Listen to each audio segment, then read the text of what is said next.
Hello बच्चों, आज हम करेंगे कक्षा 8वीं पाठ 1 के छोटे प्रश्न उत्तर। पाठ का नाम है हिम्मत करने वालों की हार नहीं होती। पहला क्वेश्चन है, कवि के अनुसार किन लोगों की हार नहीं होती? कवि के अनुसार हिम्मत करने वाले लोगों की हार नहीं होती। जो लोग हिम्मत रखते हैं ना, उनकी कभी हार नहीं होती।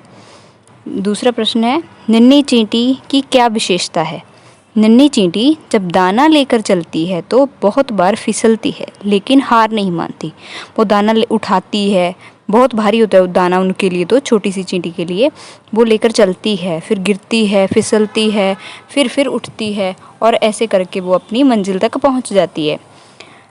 तीसरा प्रश्न है, गोताखोर सिंधु में डुबकियां क्यों लगाता है? सिंधु समुद्र है, गोताखोर उसमें क्यों डुबकियां लगाता है? गोताखोर उसमें इसीलिए डुबकियां लगाता है क्योंकि वो मोती लेने जाता है वहाँ पे। ठीक है, गोताखोर सिंधु में मोती लाने के लिए डुबकियां लगाता है। प्रश्न चौथा, हिम्मत करने वालों को असफलता को किस रूप में स्वीकार करना चाहिए? जो लोग हिम्मत करते हैं, कभी कभी उनमें उनकी असफलता भी हो जाती है, तो उनको उसको किस रूप में स्वीकार करना चाहिए? तो उनको असफलता को एक चुनौती मानना चाहिए। उनको ऐसा मानना चाहिए कि चुनौती है असफलता हमारे लिए, उनसे कोई कमी रह गई होगी, इसीलिए सुधार करके देखकर फिर प्रयास करना चाहिए।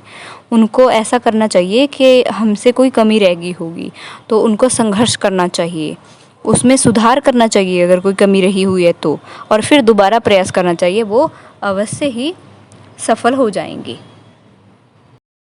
हम करते हैं बड़े प्रश्न उत्तर। पहला प्रश्न है, चढ़कर गिरना गिरकर चढ़ना ना अखरता है। यह पंक्ति कवि ने किसके लिए कही है और क्यों? कवि ने यह पंक्ति नन्ही चींटियों के लिए कही है, क्योंकि जो चींटियां होती हैं ना, वो दाना लेकर चलती हैं, गिर जाती हैं, फिसलती हैं, फिर उठकर दोबारा चलती हैं, लेकिन वो कभी हार नहीं मानती। उनके मन में विश्वास होता है और साहस से वो चलती जाती हैं कि हम अपनी मंजिल तक पहुंच जाएंगी, और वो ऐसे सफल भी हो जाती हैं। प्रश्न दूसरा, गोताखोर को सागर से मोती निकालने के लिए क्या क्या करना पड़ता है? जो गोताखोर होते हैं वो सागर से मोती निकालते हैं, मोती निकालने के लिए जाते हैं। गोताखोर होते हैं वो सागर से मोती निकालने के लिए बार बार उसमें डुबकियां लगाते हैं। उनको डुबकियां लगानी पड़ती है। वो डुबकी लगाते हैं, पहली डुबकी में ऐसे थोड़ी होता है कि मोती आ जाते हैं। पहली डुबकी लगाते हैं, वो खाली हाथ ऊपर आ जाते हैं, फिर जाते हैं, फिर आते हैं, फिर जाते हैं, फिर आते हैं, लेकिन वो ऐसे हिम्मत नहीं छोड़ते, और वो अंत में मोती निकाल ही लाते हैं। किसी न किसी डुबकी में उनको मोती मिल ही जाता है।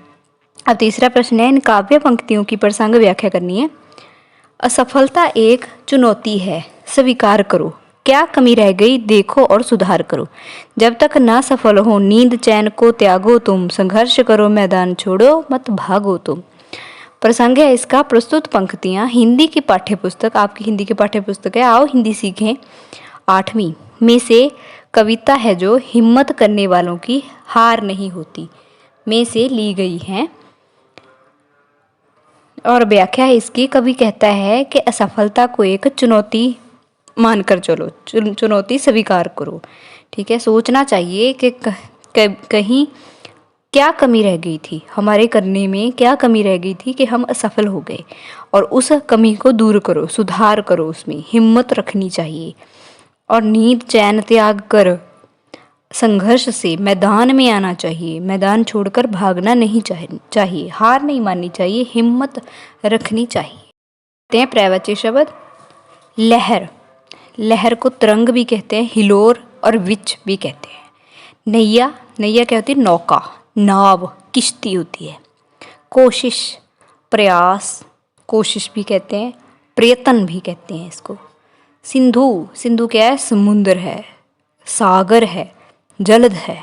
हाथ, हाथ को क्या कहते हैं? हस्त।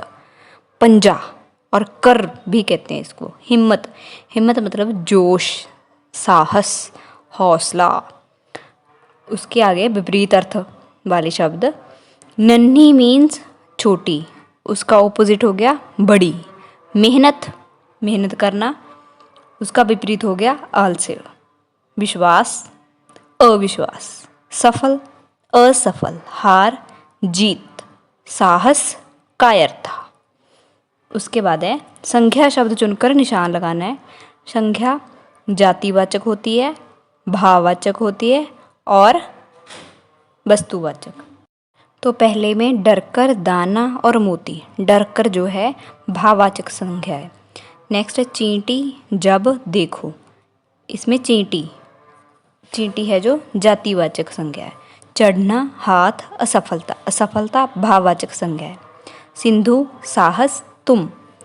जो साहस है वो भाववाचक संज्ञा है।